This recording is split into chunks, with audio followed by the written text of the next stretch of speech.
the new year, and why not start a new garden? Here at Backyard Farmer, we're here to help you get started and make sure that we kind of help you get over some of those kind of holes that happen when you start a garden for the first time. The first step we're going to tell you to do is decide what you like to eat. If you're starting a vegetable garden and you don't like tomatoes, why are you planting a tomato? I know everybody's goal is to plant the best tomato and get the first tomato, but if you're not going to eat them, don't plant them. So first of all, decide kind of what you like. Do you like peppers? Do you like green beans? Do you like radishes? Kind of figure all of that out. Next, you want to figure out where you're going to plant these. Are you in an apartment and you're going to have to be planting these in a container?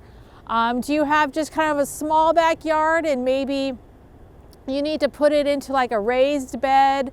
Or do you have a large backyard and you're going to kind of dig up the ground and get that ready to plant? So that's going to decide on space and then what else you're going to plant by the vegetables you're going to choose. And next, this is really the fun part. One of my favorite parts is just explore. It is winter. The snow's probably falling outside right now and it's too cold to do anything. So curl up on the couch and start opening all those seed catalogs and opening up all those seed catalog websites and figuring out what do you like, what's out there.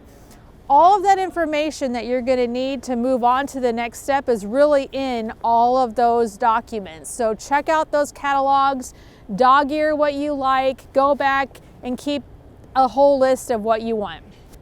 Next, you want to know where you're planting this. So you also have to figure out how much sun and shade you're going to have. If you're going to have a lot of shade, probably more shade than sun, then you're really going to have to kind of stick to more of those vegetative and leafy vegetables, the lettuces, the root vegetables, those kinds of things. You need at least 6 to 8 hours of sun if you're going to go for like those fruit vegetables like the tomatoes and peppers and eggplants and stuff.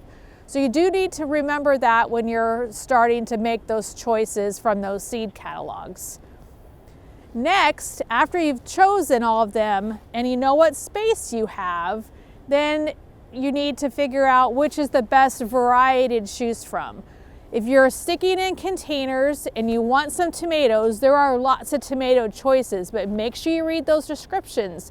There are some tomatoes that are specifically bred now for containers and they don't get very tall. Like Patio Choice Tomato, that's an All-America Selection winner. It is actually a very good tomato, kind of a larger cherry tomato. It's yellow and it has great taste, but the plant only gets to be about 18 inches tall. Some of those other tomatoes that we'll look at, like Brandywine and all those will get really tall. Those are called indeterminate and they can grow up to 9 feet tall. So those are ones that you may want to kind of think more about if you have kind of that big open space in your yard. Now finally, what you want to do is make sure when you are planting, you've read all of those descriptions of all those plants and you know what the spacing is. That spacing is very important. You want to make sure you have enough space because that's really going to help eliminate a lot of the issues coming in the summer that we'll talk about later with diseases and insects and stuff like that.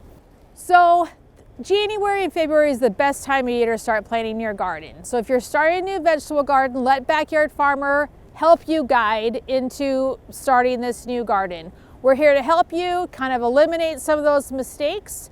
So check out all of our resources on Backyard Farmer and make sure that you sign up for our newsletter and we'll guide you into the new year and your new vegetable garden.